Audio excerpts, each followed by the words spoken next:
আসসালামু আলাইকুম আরহামাতুল্লাহি অবারকাতু। আপনারা দেখছেন মফিদি মিডিয়া, সাথে আছি আমি মনসুরুল হক মফিদি। আজ আমরা সরাসরি পবিত্র কোরআনুল কারীম থেকে একটি অত্যন্ত গুরুত্বপূর্ণ বিষয় শিখব এবং জানব। আপনারা যারা কোরআনকে ভালোবাসেন ধৈর্যের সাথে ভিডিওটি দেখতে থাকেন, তাহলে আপনারা সুন্দর একটি জিনিস আজকে আপনারা শিখতে পারবেন, জানতে পারবেন।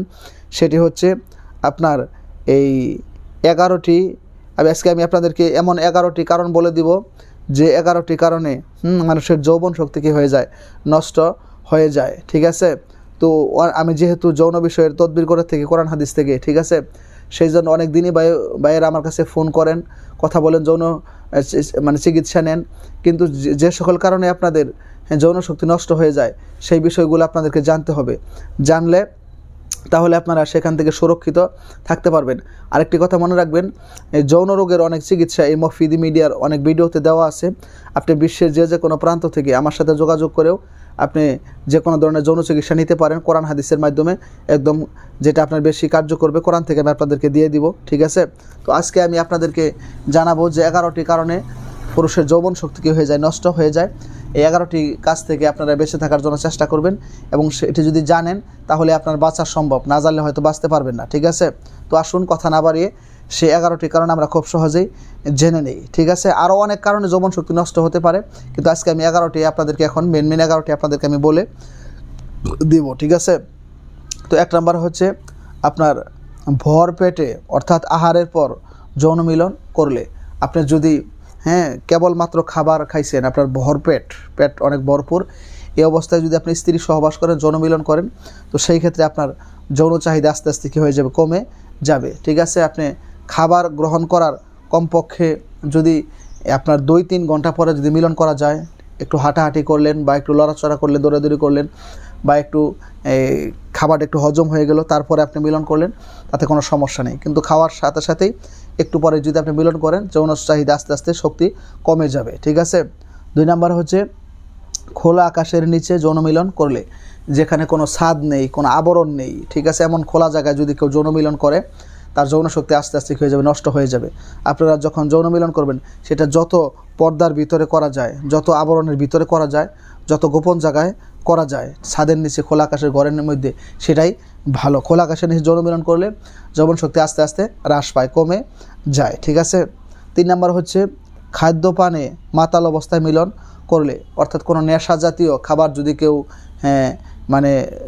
খায়, ঠিক আছে, যেরকম মদ, আফিন, ইয়াবা, এই ধরনের কোনো অথবা কোনো খাবার, অন্য কোনো খাবার খাওয়ানোর কারণে তার মধ্যে একটা মাতলামি, একটা ভাব চলে আসছে, এই অবস্থায় যদি কেউ যৌন মিলন করে বা স্ত্রী সহবাস করে, তার যৌন শক্তি আস্তে আস্তে কমে যাবে। ঠিক আছে, 4 নম্বর হচ্ছে ফলবান বৃক্ষতলে যৌন মিলন করলে, যেখানে যে গাছের মধ্যে ফল রয়েছে, ফলবান বৃক্ষ গাছের নিচে, এমন জায়গায় যদি কেউ যৌন মিলন করে, তাহলে তার যৌবন শক্তি আস্তে আস্তে কমে যাবে।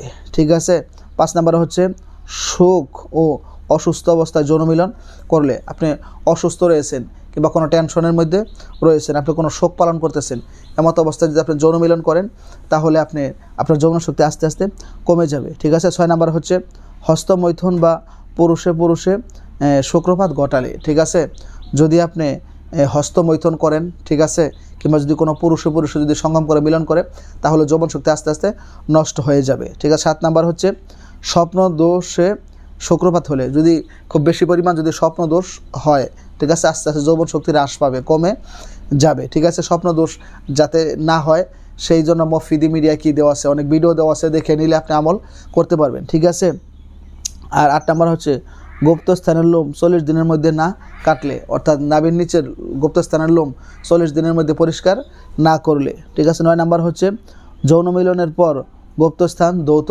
না করলে। ঠিক আছে, অনেক অলসতার বশত স্বামী স্ত্রী মিলন করার পরে গুপ্তস্থানটা ধৌত করেন না, ওই ময়লাযুক্ত অবস্থায় শুয়ে যান।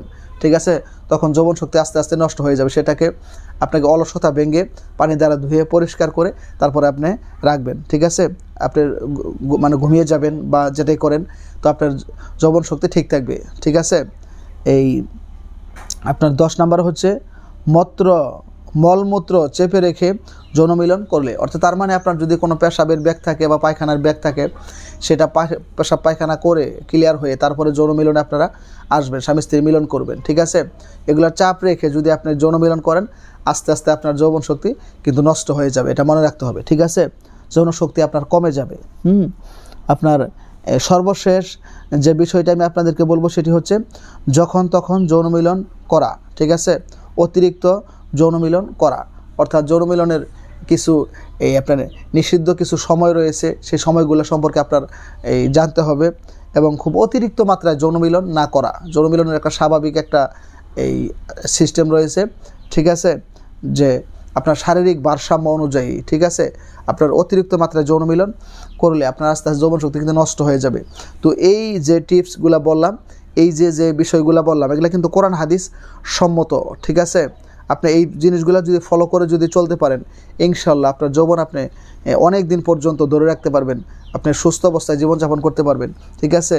তো অনেকেই কিন্তু এই বর্তমান জামানায় অনেকেরই কিন্তু এই যৌন সমস্যা, কত যে সমস্যা, আমি তো কাজ করি, প্রত্যেকটা ভিডিওতে আমার নাম্বার দেওয়া থাকে, ঠিক আছে, যেহেতু যৌন রোগের তদবির দিই, সেজন্য আমার কাছে প্রতিনিয়ত হাজার হাজার ভাইয়েরা কিন্তু এই কথা বলে থাকেন যে আমার এই সমস্যা সেই সমস্যা। কেউ বলেন যে হুজুর আমি টাইমিং পাচ্ছি না, কেউ বলে আমার লিঙ্গ বাঁকা হয়ে গেছে, ছোটো হয়ে গেছে, বা বিভিন্ন ধরনের সমস্যা প্রতিনিয়ত শুনতে হয়।